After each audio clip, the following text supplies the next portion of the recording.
하나님의 은혜가 가득한 한 주 되시길 바랍니다. 네.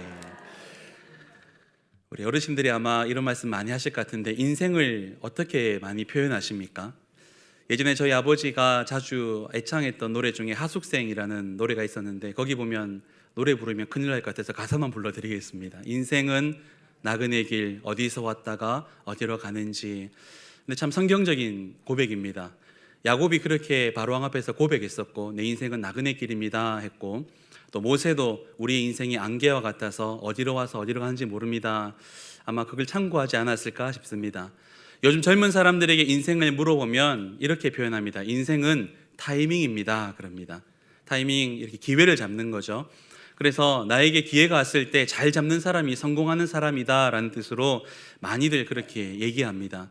근데 저는 인생을 표현하는 많은 말 중에 가장 좋은 말, 가장 이렇게 합당한 말을 인생은 마라톤과 같다라는 말을 참 좋게 여깁니다. 10초 내외로 승부가 결정되는 단거리에서는 순간만 잘하면 됩니다. 잠깐 숨만 참으면 10초 이내로 끝납니다. 하지만 마치 우리 인생처럼 마라톤은 처음부터 끝까지 한순간도 실수가 없이 잘 유지하고 잘 관리해야지만 완주할 수가 있습니다. 인생이 마라톤 같다는 말은 정말 맞는 말 같습니다. 어릴 때, 또 젊을 때, 중년, 노년에 이르기까지 우리가 모든 시간들을 잘 살아야지만 우리 인생이 잘 사는 인생으로 평가받을 수 있기 때문입니다. 우리의 신앙생활도 마찬가지라고 생각합니다. 여러분, 처음 예수님 믿을 때 어땠습니까? 하나님이 에베소 교회를 향해서 첫사랑을 회복하라 라고 한 것처럼 하나님 오늘 동일하게 우리에게 말씀하고 있습니다. 너의 첫사랑, 정말 하나님 앞에 눈물을 흘렸던 첫 그 시간들, 십자가만 들어도 눈물 났던 바로 그 시간을 얼마나 우리가 간직하고 살아갑니까? 처음에는 다 은혜롭습니다. 다 감사하고 교회 오면 다 천사 같고 교회에 오기만 하면 기쁨이 넘칩니다. 그런데 어떻습니까? 좀 시간이 지나니까 교회에 또 성도들 간에 못난 모습도 보이고 흠도 보이다 보니까 때로는 상처도 받고 때로는 낙심되기도 하고 때로는 주저앉아 버리기도 합니다. 그럴 때 지혜로운 사람들, 또 은혜 받는 사람들은 주일 예배를 통해서 한 주 한 주 그 시간 은혜 받으면서 잘 이어가지만, 어떤 분들은 그 낙심된 상황에서 벗어나지 못해서 그냥 거기서 그만 주저앉아 버리는 분들이 계십니다. 그래서 우리의 신앙도 마라톤과 같다라고 표현하는 것을 저는 합당하다라고 봅니다. 오늘 말씀에 나오는 아사왕은 그런 점에서 우리에게 중요한 교훈을 줍니다. 아사왕의 등장은 멋지게 등장하고 기록합니다. 그리고 그의 인생 중반까지도 나라를 잘 다스리고 마음을 잘 지키고 정말 하나님의 인정받는 사람으로 살아갑니다. 그런데 그의 말년에, 마라톤으로 비유한다면 마지막 10분을 견디지 못하고 그는 그만 주저앉아 버립니다. 우리 사랑하는 성도 여러분, 오늘 말씀의 아사왕을 통해서 우리의 신앙을 점검하고 우리 인생의 마라톤, 특별히 우리의 영적인 마라톤을 영광스럽게 완주해내시는 우리 모두가 되시기를 간절히 소망합니다. 먼저 아사왕의 초기 모습을 보겠는데요, 오늘 성경책을 조금 앞에 펴시면 좋겠습니다. 역대하 14장, 15장, 16장까지를 같이 좀 보게 될 겁니다. 14장 2절 말씀이 아사왕 초기의 모습을 표현하고 있는데 같이 한번 읽어보겠습니다. 역대하 14장 2절입니다. 시작. 아사가 그의 하나님 여호와 보시기에 선과 정의를 행하여. 여러분, 지금 누구의 평가입니까? 아사가 그의 하나님 여호와 보시기에. 여러분, 사람 눈은 충분히 속일 수가 있습니다. 그렇죠? 자녀들은 이렇게 조금 이렇게 나이가 들어가면은 좀 이제 어른들이 말하는 철이 들면, 또 어떻게 보면은 좀 이렇게 좀 빠꼼해지면은 어떻게 하면 부모님을 속일 수 있는지, 또 눈가림할 수 있는지 금방 압니다. 학생들은 선생님을 속일 수 있는 방법들을 잘 압니다. 물론 그래도 부모님 다 알고 있고 선생님 다 알고 있지만, 또 조금만 이렇게 경험이 쌓이면 사람들 눈 속이기는 쉽습니다. 어떻게 보면요, 신앙생활 하는 것도 교회 목사님, 죄송합니다만 속일 수 있습니다. 열심히 교회 출석하고 새벽기도 잘 나오고 헌금생활 잘하고 봉사생활 잘하면 사람인 우리들은, 교회 성도들은 저 사람 참 신앙 좋은 것 같다, 신앙생활 잘하고 있는 것 같다라고 속일 수 있습니다. 그러나 하나님은 절대로 속일 수가 없는데, 그 하나님께 지금 아사왕이 뭐라고 평가받습니까? 선과 정의를 행한다. 이스라엘 왕으로서, 하나님의 사람으로서 이 두 가지만 되면 다 된 거 아닙니까? 하나님 보시기에 선하고 하나님 보시기에 정의로우면은 하나님이 그를 책임지는 인생으로 살아갈 줄 믿습니다. 세상 사람들이 나를 인정해줘도 참 좋겠는데 하나님이 이런 칭찬하니까 아사왕이 얼마나 부럽습니까? 그런데 그냥 이렇게 맞춰지면 왜? 라는 질문을 던지겠는데 하나님이 그가 왜 이런 칭찬을 넣는지를 3절부터 5절 사이에 기록을 하고 있습니다. 여러분 3절부터 5절까지 조금 길지만 같이 한번 읽어보도록 하겠습니다. 3절부터 5절입니다. 시작. 이방 제단과 산당을 없애고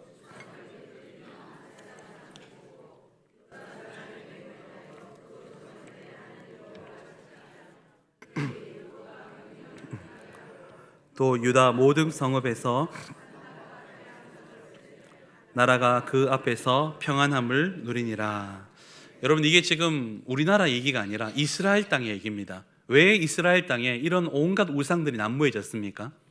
다윗이 거룩하게 세운 나라, 물론 그 잘 통치했던 나라고 솔로몬이 초기와 중기까지 참 잘했는데 솔로몬 말년부터 그의 아들 르호보암 그리고 아비야로 넘어오면서 정치적인 이유 때문에 또 경제적인 이득을 위해서 외교적인 문제 때문에 다른 나라의 문화들을 받아들이고 특별히 그곳에 있는 우상들을 마구잡이로 받아들였습니다. 놓다 보니까 자리가 모자라고 장소가 없어서 하나님의 성전에까지 그런 우상들을 세우게 된 겁니다. 쉽게 말하면 진교교회 본당 안에 불상이 서 있고 우상 칠성당이 서 있고 저기 막 대나무가 꽂혀 있는 것입니다. 여러분 좋은 모습입니까? 아니죠. 근데 이것이 우리나라라면 우리나라도 그러면 안 되겠지만 이스라엘 땅이 이러니까 더 할 말이 없는 것입니다. 그런데 아사왕은 즉위하자마자 그의 초기 때 이런 우상들을 다 철폐해 버립니다. 그리고 하나님 말씀인 율법을 선포하고 지키도록 합니다. 그러자 하나님은 그를 이렇게 칭찬하시면서 6절의 말씀으로 그에게 복을 주시는데 6절 말씀을 같이 한번 읽어보겠습니다. 시작. 여호와께서 아사에게 평안을 주셨으므로 그 땅이 평안하여 여러 해 싸움이 없는지라 그가 견고한 성읍들을 유다에 건축하니라. 여기 평안이란 나온 말을 우리가 잘 아는 말로 샬롬이라고 표현할 수 있습니다. 옆에 계신 분에게 인사할까요? 샬롬. 예, 발음을 잘 하셔야 됩니다. 살롬이 아니고요, 샬롬입니다. 샬롬의 뜻이 뭐냐면 바로 평안, 평화라는 뜻입니다. 여러분 이스라엘 사람들이 얼마나 평화를 원하냐면 이 샬롬을 원하냐면 왕의 이름을 솔로몬이라고 짓습니다. 솔로몬 또 샬롬에서 나온 글자입니다. 그리고요 수도의 이름을 짓는데 예루살렘이라고 했습니다. 평화의 땅이란 뜻이죠. 여러분 우리나라도 평화를 원하죠. 지난 한 주간 우리가 얼마나 평화를 갈망하며 또 기도하며 또 물론 결렬이 되었지만 계속해서 기도하며 우리가 원하는 건 무엇입니까? 이 땅에 평화로운 통일이 이루어지고 또 저 북녘 땅에 하나님의 교회가 세워지고 지금은 지하에서 정말 쪽방에서 신음하고 소리내지 못하고 기도하는 그들과 함께 마음껏 찬양하는 날이 올 수 있기를 간절히 소망합니다. 그 평화를 우리 못지않게 원했던 사람들이 바로 이스라엘 사람들입니다. 할 수만 있다면 하나님 복을 주시되 1번 복이 바로 샬롬의 복, 평안의 복. 그래서 솔로몬으로 이름을 짓고 예루살렘으로 도시의 이름을 지을 정도로 평안을 소망했는데 하나님께서 아사왕 때 그 평안을 허락해 주신 것입니다. 6절 말씀만 보면은 이렇게 오해할 수 있습니다. 싸움을 걸어올 사람이 없으니까 그럴 수 있지라고 착각할 수 있습니다. 여러분 그렇죠? 옆 사람이 싸움 안 걸면 여기 계신 분들 다 성인 군자들 아닙니까? 맞습니까? 부부싸움 왜 납니까? 같이 사니까 나는 겁니다. 이웃 간에 왜 다툽니까? 같이 사니까 싸우는 겁니다. 여러분 다른 이 유럽에 있는 나라들이나 그 아메리카 대륙에 있는 나라들이 일본 별로 싫어하지 않습니다. 근데 우리는 싫어합니다. 왜 그렇죠? 붙어 사니까. 우리는 중국을 싫어하지만 다른 나라는 그렇게 싫어하지 않습니다. 대신에 각자 나라들은 자기 옆에 있는 나라들하고 그렇게 불편한 관계를 가지고 살아갑니다. 이유는 한 가지죠. 붙어 살기 때문입니다. 여러분 무인도에 사는 사람이 갈등이 있을까요? 나 혼자 사는 사람이 여러분 불평거리가 있습니까? 없습니다. 싸움 걸 사람이 없고 싸움 걸어오는 사람이 없으면 여러분 모두가 이 땅에 있는 모든 사람들이 다 성인군자들입니다. 그런데 아사왕 때 그런 싸움과 전쟁이 없어서 평화로웠던 것이 아닙니다. 그 증거로 9절부터 15절까지 보면 한 가지 사건을 기록하는데 구스 사람 세라가 100만 명 군사와 함께 병거 300대를 이끌고 유다로 쳐들어왔습니다.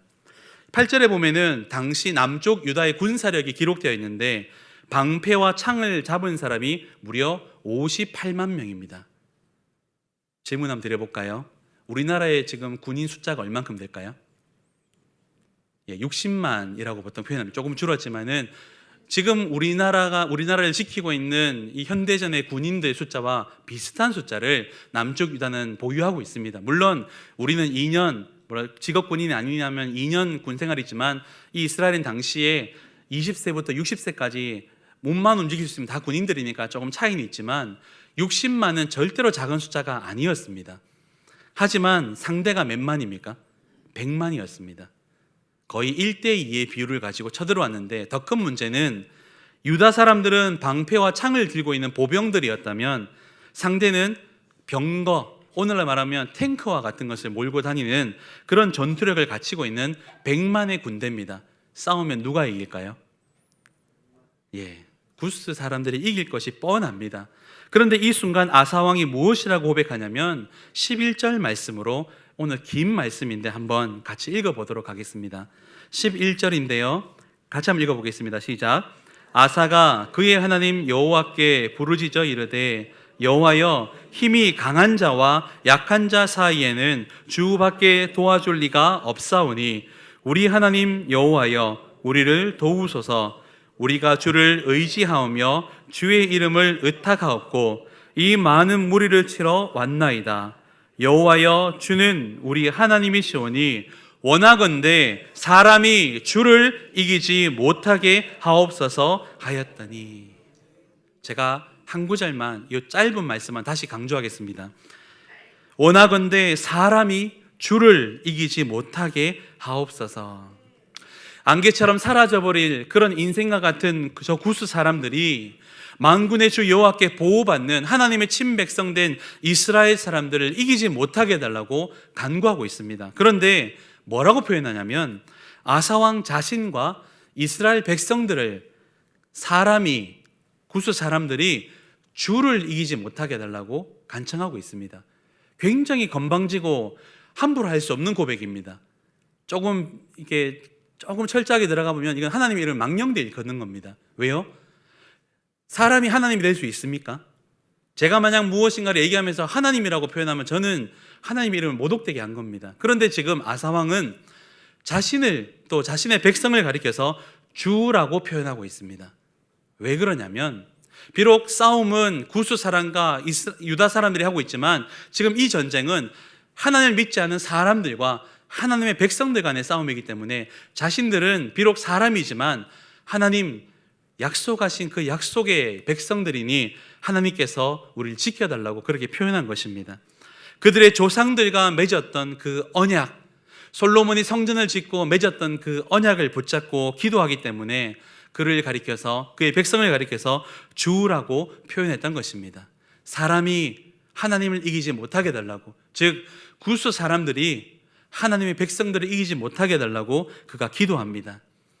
아사가 약속을 철저히 믿고 기도했기 때문에 하나님은 그 약속을 믿은 만큼 그에게 역사하셔서 한 방에 해결해 버리십니다. 그래서 아사왕 시대는 싸움이 없던 시대가 아니라 싸움이 있어도, 싸움을 걸어와도 싸움이 되지 않았던 평안의 시대를 살아갔던 것입니다. 간절히 소망하기는 우리 성도님들의 삶이, 그리고 우리 대한민국이 이런 시대를 살아가길 소망합니다. 그러기 위해서는 대한민국, 이 한국 교회가 바로 서서 하나님 앞에 이런 기도를 당당하게 드릴 수 있는 그런 날이 올 수 있기를 간절히 소망합니다. 이런 신앙은 그의 통치 중반기, 그의 통치 15년째 되었을 때 더욱 빛을 발하게 됩니다. 하나님은 아사랴라는 선지자를 통해서 아사왕에게 더욱 강력한 개혁을 요구하는데, 여러분 성경 가지신 분들은 15장 2절을 한번 찾아주십시오. 이럴 줄 알았으면 성경책 가지고 오는 건데, 그렇죠? 자막에도 띄워드릴 테니까 같이 한번 읽어보겠습니다. 역대하 15장 2절입니다. 같이 읽겠습니다. 시작. 그가 나가서 아사를 맞아 이르되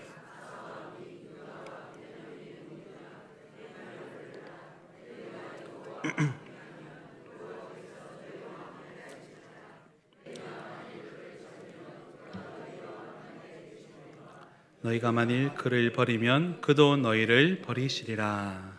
그러자 이 아사 왕은요, 그 말씀을 그대로 받아들입니다. 하나님, 우리가 하나님을 믿고 의지하면 하나님 도와주신다고 약속하셨고, 혹 우리가 주님을 버리면 주님 우리 버린다 하셨으니까 저 이제 주님 안 버리겠습니다. 그리고 더욱 철저하게 하나님 바로 서겠습니다라고 더욱 강력하게 나라 안에 종교개혁을 단행합니다. 혹시나 숨겨놓은 것은 없는지, 혹시 어디 남아있는 우상은 없는지 철저하게 찾아서 다 없애버립니다. 그리고 주의 성전은 다시 재건해서 보수와서 깨끗하게 청소합니다. 그랬더니 9절 말씀에 유다와 베냐민, 원래 이 땅에 살던 사람뿐만이 아니라 북쪽에 살던 북이스라엘 사람들, 또 요단 동편에 있던 에브라임과 므낫세와 시므온 사람들이 아사왕의 나라로 몰려들기 시작합니다. 얼마나 단적인 예입니까? 아사왕 시대 때 얼마나 살기 좋았고 평화로웠냐면, 나라 밖에 다른 곳에 살던 사람들, 다른 나라에 살던 사람, 다른 지역에 살던 사람들이 이곳으로 몰려드는 것입니다. 여러분 상상해 보십시오. 진교교회가 기도하는 이 진교 땅이 은혜를 받고 평화로워서 진주에서, 삼천포에서, 광양에서, 멀리 서울에서 이곳으로 살고 싶어 몰려든다면 여러분 이 땅이 얼마나 살기 좋은 나라라는 도시라는 그런 증거가 됩니까? 바로 아사왕의 시대가 그런 시대였던 것입니다. 거기서 끝이 아닙니다. 16절부터 19절에 보면 기가 막힌 사건이 발생하는데, 밖에 나가서 열심히 우상들을 청소하고 개혁하고 이제 집에 들어왔습니다. 그랬더니 집에 들어와 보니까 자신의 어머니가 열심히 우상 숭배하고 있는 겁니다. 저로 비유한다면 주일날 열심히 아이들을 말씀으로 가르쳤고, 또 지금도 설교하고 예배를 드리고 주의 몸댕이를 잘 섬기고 예배를 다 마친 다음에 집에 들어갔더니, 집에 저희 어머니 계시다면 저희 어머니가 집에서 뭐 하고 계시냐면 마하바냐 바랑 이라고 있는 겁니다. 제가 마음이 어떨까요? 뒤집어지겠죠. 혹시 아직 가정의 복음화를 다 이루지 못한 분들이 계시다면 이게 무슨 말인지 아실 겁니다. 저도 믿음의 가정이 아니었기 때문에 제사 문제로, 또 믿음의 문제로 복음 전하면서 싸워왔던 시간들이 있어서 이것이 얼마나 간절한 기도의 제목인지, 또 이것이 지금 얼마나 감사의 제목인지 잘 알고 있습니다. 여러분, 집에 돌아왔더니 어머니가 그러고 있는데 이게 참 말하기가 얼마나 어렵습니까? 솔직히 말해서 다른 집안 사람, 다른 사람들이라면 과감하게 처리해버립니다. 감옥에 가둬버리고, 옛날 구역시대니까 없애버리고, 그리고 그 집을 뒤집어 버리면 됩니다. 불태워버리면 됩니다. 그런데 지금 누굽니까? 나의 어머니입니다. 다른 사람에게 함부로 해도 가족한테는 이게 잘 안 됩니다. 그런데 아사왕은 자신의 어머니에게까지도 칼을 댑니다. 개혁의 칼을 댑니다. 그래서 어머니, 내 어머니인 건 변함이 없지만 더 이상 이 나라의 어머니는 아닙니다. 왕후의 자리에서 폐위시켜버립니다. 자신의 어머니에게도 이렇게 할 정도니 남유다 백성들이 얼마나 철저하게 이 개혁에 따라갔겠습니까? 이 정도면 여러분 칭찬받을 만 합니까? 안 합니까? 이런 사람을 복받을 짓을 한다 그러죠. 복받을 짓을 골라서 하니까 하나님이 그를 뭐라고 평가하는 것입니까? 선과 정의를 행하는, 정말 다윗처럼 내 마음에 합한 자라고 평가하는 것입니다. 이대로만 쭉 가면은 아사는요, 다윗을 넘어서는 히스기야의 버금가는 정말 그런 하나님의 사람으로 평가받을 뻔했습니다. 근데 중요한 거는 이 말했던 마지막 10분, 마지막 16장에 들어오면 상황이 조금 이상하게 바뀌기 시작합니다. 이제 그의 통치 36년이 지났을 때 일입니다. 정말 잘 왔는데 그가 남은 이 몇 년간에 그만 무너져 버립니다. 여러분 성경 가지신 분들은 역대하 16장 1절 말씀을 한번 찾아보십시오. 역대하 16장 1절 같이 한번 읽어보겠습니다. 시작. 제36년에 이스라엘 왕 바하사가 유다를 치러 올라와서 라마를 건축하여 사람을 유다 왕 아사에게 왕래하지 못하게 하려 한지라. 여러분 앞서서 14장에는 그 당시에 강대국이었던 구스 사람들이 철병거를 이끌고 와서 유다를 침공했습니다. 이런 사람도 뭘로 이겨낸 것입니까? 기도로 이겼습니다. 사람이 주를 이기지 못하게 해달라고. 지금 이 북이스라엘은 그에 비해서는 약한 나라입니다. 해볼 만한 나라입니다. 그래서 충분히 기도 아마 반만 해도 될 겁니다. 그런데 2절에 보니까 아사가 분명히 기도해야 될 아사가 기도하는 것이 아니라 성전에 계신 하나님이 아니라 이방 민족의 왕이었던 아람 나라의 왕 베나닷을 찾아갑니다. 그리고 도움을 요청합니다. 우리 죽게 생겼으니까 좀 도와주십시오. 근데 그냥 얘기만 하면 안 도와주니까 궁전에 있던 창고에 금을 다 끌어모아서 혹시나 이걸로 모자랄까 봐 성전에 있던 금까지 다 끌어모아서 베나닷에게 갖다 바칩니다. 그리고 도와주십시오라고 요청합니다. 다행히 그의 외교 정책은 성공합니다. 이것 때문에 베나닷이 군사를 이끌고 와서 북이스라엘 바하사 왕을 이기고 쫓아내버립니다. 성공했습니다. 나라의 평화가 다 찾아왔습니다. 하지만 하나님께는 버림받습니다. 과거의 영광과 평안, 그 샬롬의 복을 하나님이 이제는 걷어가 버리신 것입니다. 그리고 선지자 하나님을 통해서 말씀하시는 것이 바로 16장 7절 말씀입니다. 여러분 16장 7절 말씀을 같이 한번 읽어보겠습니다. 시작.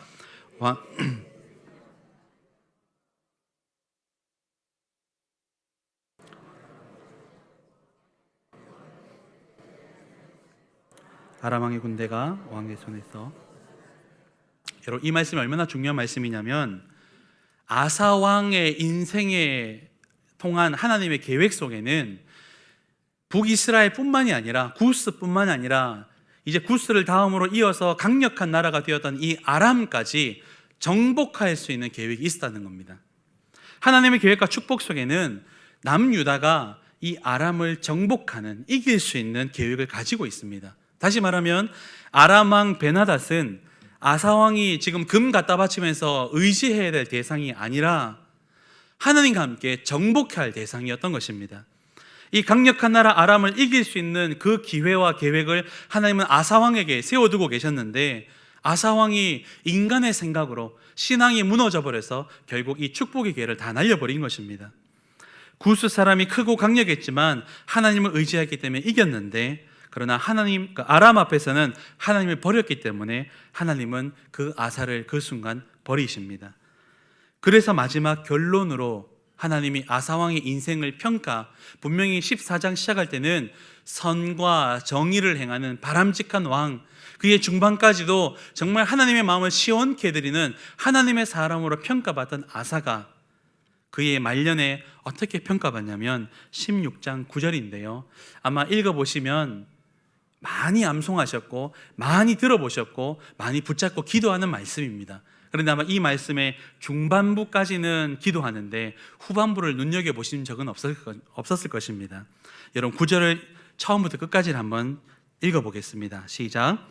여호와의 눈은 온 땅을 두루 감찰하사 전심으로 자기에게 향하는 자들을 위하여 이 일은 왕이 망령되이 행하였은즉 이후부터는 왕에게 전쟁이 있으리라. 보통 앞부분까지는 우리가 붙잡고 기도하죠. 여호와의 눈은 온 땅을 두루 감찰하사 오늘도 나의 기도를 들어주시고 우리 교회의 간절한 간청을 들어주십시오.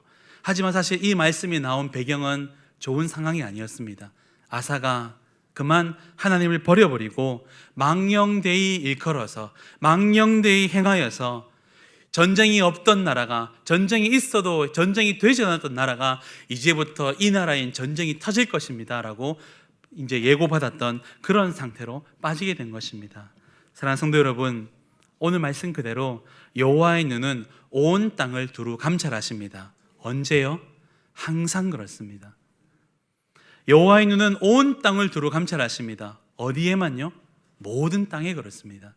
하나님은 이스라엘 땅만 쳐다보시는 것이 아니라 하나님께서는 어디 잘 나가는 나라만 보는 것이 아니라 때로는 못 나가는 나라만 보는 것이 아니라 온 땅을 지금도 보십니다. 항상 보십니다. 예배드리는 지금 이 순간도 보고 계시고 집으로 돌아가는 길도 쳐다보고 계시고 우리가 집에 가서 무엇을 하는지, 내일 새벽에 눈을 떴을 때 무엇을 하고 있는지, 우리가 직장 가운데 가정 가운데 무엇을 하는지를 항상 지켜보고 계십니다. 믿으십니까? 지켜보시면서 뭐 하시냐면 누가 나를 전심으로 바라보고 있는지를 지켜보고 계시는 것입니다. 찾고 계십니다. 그리고요, 그 사람이 찾아내지면, 나를 전심으로 찾는 자가 있으면 이 땅에 있는 모든 것들을 총동원해서, 온 우주의 모든 것들을 총동원해서 하나님은 그와 함께 하시고 능력을 베풀 줄 믿습니다. 그 약속의 말씀이 바로 역대하 16장 9절의 말씀입니다. 우리가 다른 곳 바라보지 않고 다른 것 의지하지 않고 오직 하나님만 바라본다면 하나님은 힘이 필요할 때는 힘을 주시고, 재물이 필요할 때는 재물을 주시고, 치료가 필요하면 치료의 광선을 보내주시고, 필요하면 하나님께서 모든 것들을 총동원해서 우리의 기도를 응답할 줄 믿습니다. 그 하나님이 바로 우리의 하나님이시라는 것을 믿으시기를 소망합니다. 사랑하는 성도 여러분, 우리도 인생의 마라톤을 달려가고 있고 영적인 마라톤을 하고 있습니다. 초기를 잘 하셨고요, 중반기도 잘 하셨습니다. 이제 어르신들은 마지막 때를 살아갑니다. 병원에서 마지막 숨을 쉬고 계신 분들에게 많은 목사님들이 이렇게 기도합니다. 하나님, 마지막 순간까지 하나님 손 놓지 않도록 해달라고. 왜냐하면 마지막 의식을 잃어갈 때 나도 모르게 터져나오는 말들이 그렇지 않다면 후손들이, 자녀들이 그걸 보고 상처받고 낙심해 버리니까. 하나님, 내가 말년에, 노년에 마지막 내 숨이 끊어지는 그 순간까지 하나님, 내가 절대로 하나님 놓지 않도록 해달라고 기도하시기 바랍니다. 이제 중년을 살아가고 젊은 세대를 살아가는 사람들이 있다면, 하나님, 내가 지금부터도 잘하지만 마지막까지 잘 달려가서 내 인생의 마라톤, 영적인 마라톤을 1등하게 하여 주시옵소서. 내가 다윗보다 못할 게 뭐 있습니까? 내가 다니엘보다 못할 게 뭐 있습니까? 하나님, 내가 마지막까지 완주하게 해주시고 영광스럽게 천국 문 앞에 들어갈 수 있도록 나를 붙잡아 달라고. 특별히 우리 믿음의 자녀들을 볼 때마다 하나님, 이제 시작하는 우리 아이들이 아사처럼 시작 때도 복을 받고 중반 때도 복을 받지만 마지막까지 흐트러지지 않게 해달라고 기도하셔서 우리 진교교회가 세대가 막론하고 또 모든 우리 성도들이 하나님께 이 아사가 받았던 초기의 복을 끝까지 받아 누리는 귀하고 복된 하나님의 사람 될 수 있기를 간절히 소망합니다. 말씀을 정리합니다. 사랑하는 성도 여러분, 어떤 경우에도 하나님만 바라보고 끝까지 가시기를 소망합니다. 오늘 설교의 제목을 끝까지 갑시다 라고 했습니다. 끝까지. 안 했다면 모르겠지만, 아직도 절에 다니고 아직도 예수 믿지 않고 아직도 내가 다른 길을 걷고 있다면 모르겠지만, 하나님 믿지 않습니까? 하나님 알고 있는 거, 하나님 계시다는 거 여러분 알고 있지 않습니까? 천국 있는 거 믿지 않습니까? 그렇다면 끝까지 그 믿음과 신앙 가운데 살아가시기를 부탁드립니다.